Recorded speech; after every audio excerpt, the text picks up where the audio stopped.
Good morning. This is Kamera again. We're on day number 113, 2 Kings chapters 6 through 8. That's 6, 7, and 8.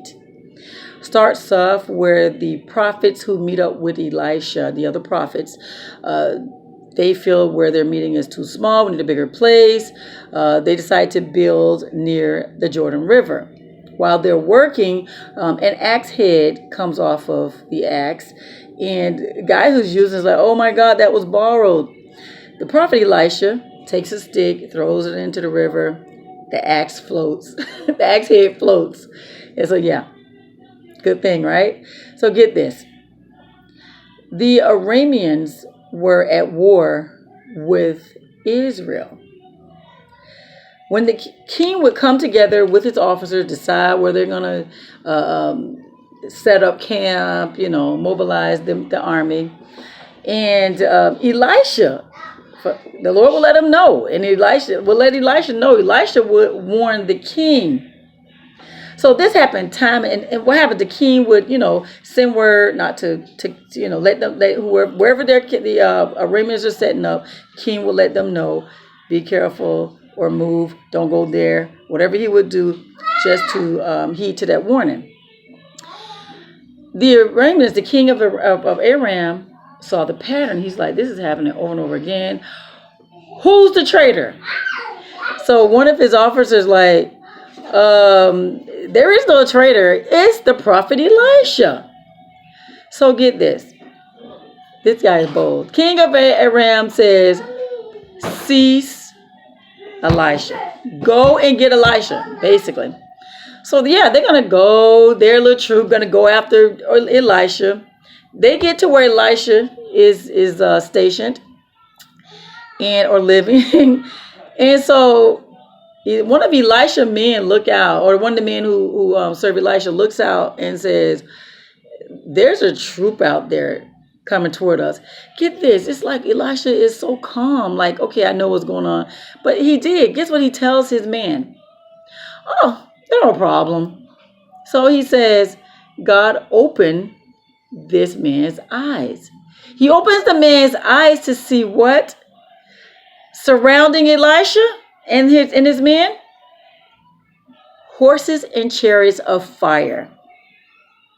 Greater is he that is in me, right? Than he is in the world. So basically, God had his warriors around Elisha. That's why he didn't sweat it. He knew. He knew. So that's amazing. Get this. As they approach, God blinds their eyes. Lord, please blind their eyes, right? Elisha goes out and he says, hey, who are you guys looking for? What town are you looking at? You're in the wrong town, basically. And so then he leads them away from where he was into Samaria. Now get this, Samaria, remember, Samaria is the capital of Israel. So he leads them to Samaria. And then he says, God, open their eyes. And they see, oh my gosh, did not see this happening. How do we get here? I guess they must have been in some type of daze. They weren't aware of their surroundings. I don't know. Anyway, he brought the enemies right to Israel, right into Samaria, basically. And the king of Israel at that time said, should I kill him? Should I kill him? Elisha's like, no, that's not how we treat prisoners of war. We're going to feed them. So the king actually had a feast for them. And after that, they went on their merry way. They didn't bother the children of Israel. Isn't that something? The prisoners of war were treated with kindness. Their enemies were treated with kindness. We can learn from that. We surely can learn from that. Okay, sometime later, the king of Aram, King Hadadad, is it Hadadad?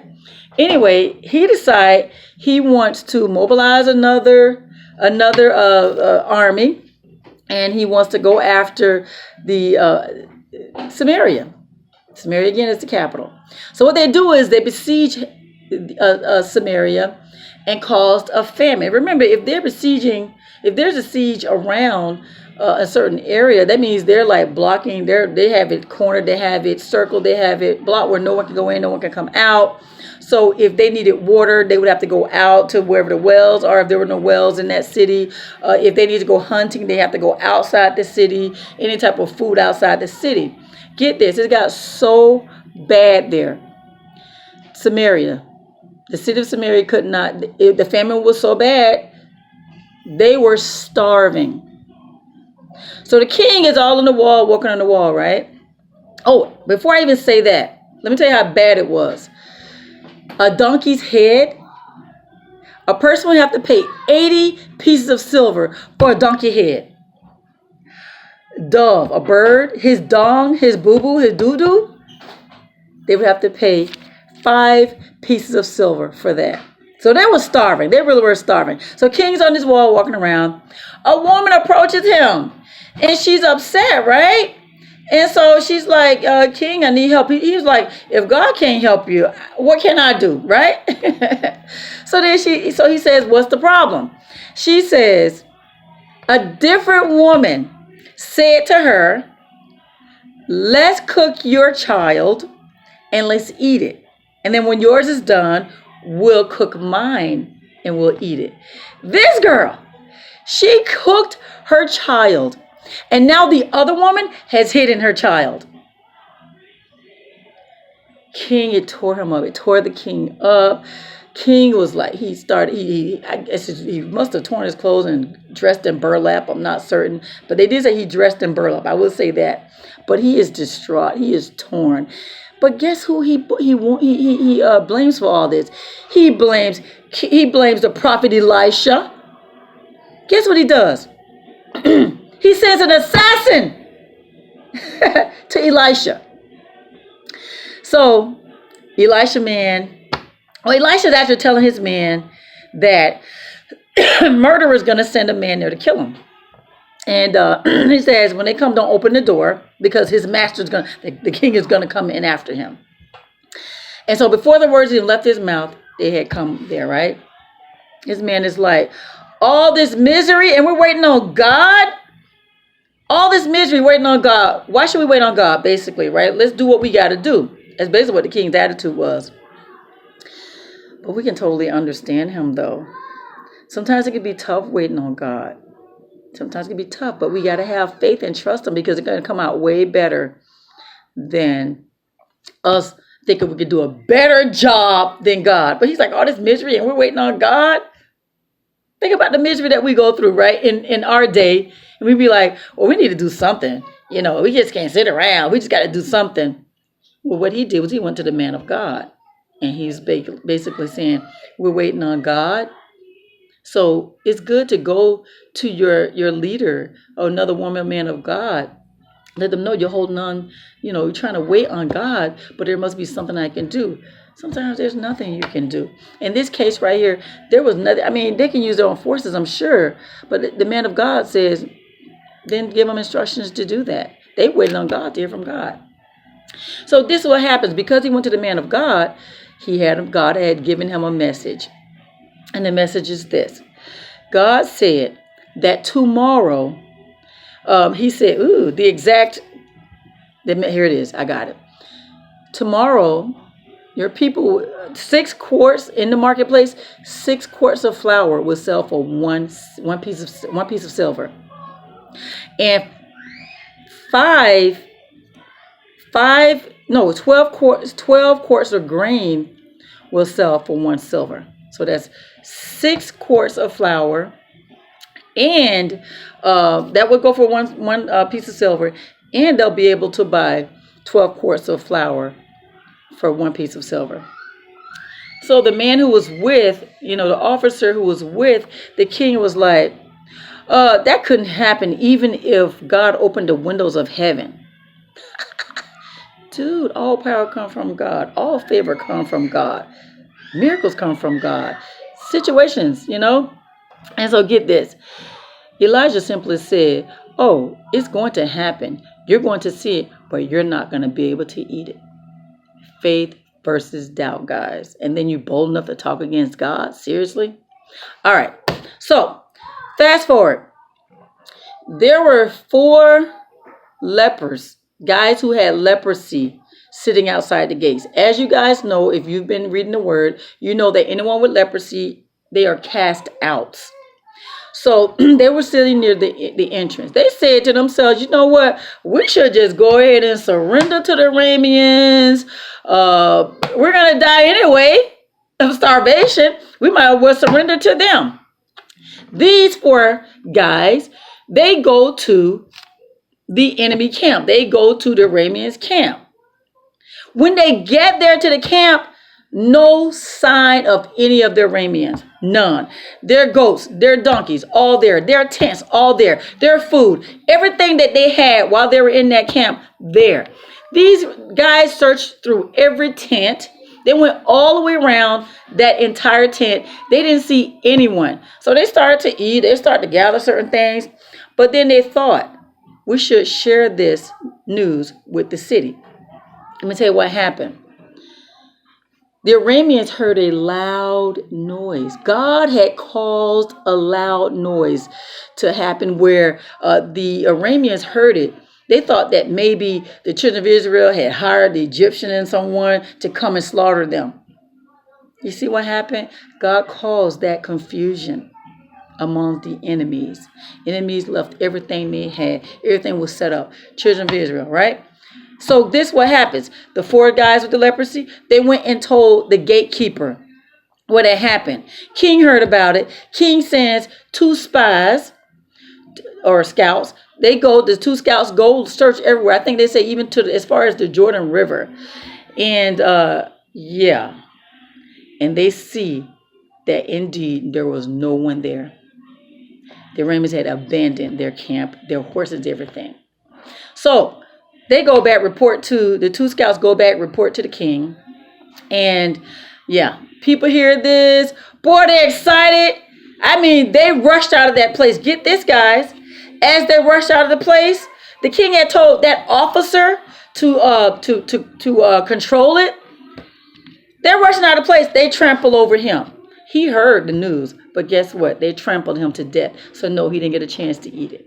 See that? The same doubter. The one that even if God opened the windows of heaven, I'm not laughing at him. I'm just laughing about the situation. By you guys better be careful. A lot of people take chances in speaking that blasphemy on God. But just saying, it happened. It happened. And so I want to show you guys something. They covered a few things because remember, one of the things we are always talking about, we talk about Aaron, we talk about Judah and Israel mainly, but there are some other nations that are involved. You have Edom that comes up, and you have Aram come up, right?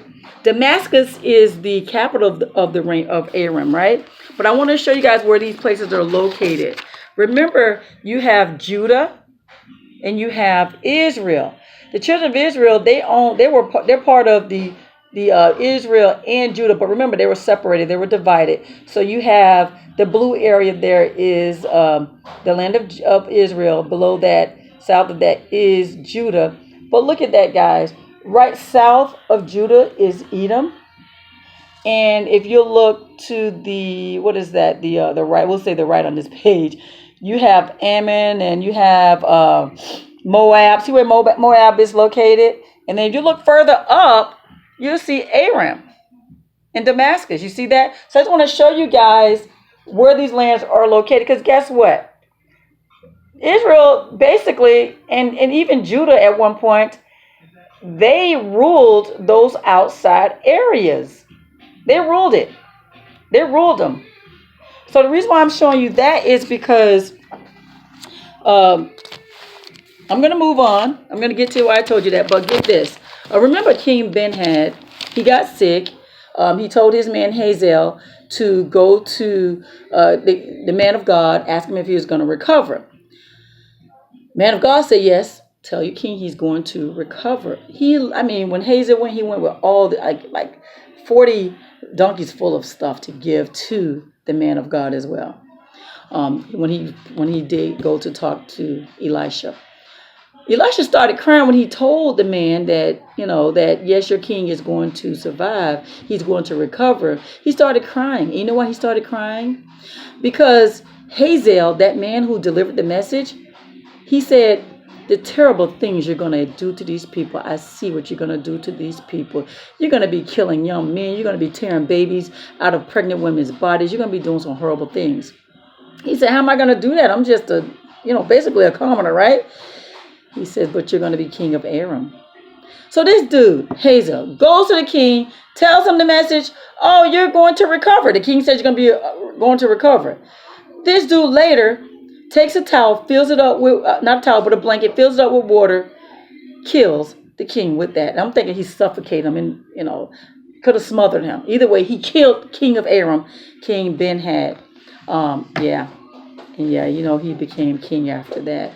And I'm sure we'll hear more about that King Hazael later. And so the reason why I pointed out that map that I just showed you guys is because this right here, what we're talking about, was the king of Israel, the king of Aram. But then we get the king of Judah. We're going to just a little bit of the king of Judah. He was Jehoshaphat's son. The next king is King Jehoram. Jehoram, he was a wicked king. I believe his mother was the son of Ahab, and we already know Ahab was a wicked king. And so, and his mother was Athaliah, I believe. Anyway, you guys will see that when he became king, the Edomites revolted against him. The Edomites. So you guys saw how the kingdom of Edom was ruled also by Judah. Look at that. But they revolted. They revolted. So I want to point that out. Guys, there's so much. I really wish I'm sure I missed something. You guys can get deeper into it when you read it. But please read the Word of God. You'll see God in this. You'll see people, humanity in this, their characters, faith and doubt, guys, waiting on God. How we do get, we feel like we're in a lot of unnecessary misery. We don't want to wait on God. I love that part that it was pointed out. I love the fact that how God revealed to Elisha when the Aramean army were setting up camp and going to a certain location, would warn them to avoid those places. So there's a lot in here. Ask God to give you more understanding. Ask him to help you find interest in his word, a love for his word, and to see him. You need to see him in his word and ask him, how do I apply this to my everyday life? Okay. So guys, that was day number 113, 2 Kings chapter 6 through chapter 8. You have a God-filled, blessed day.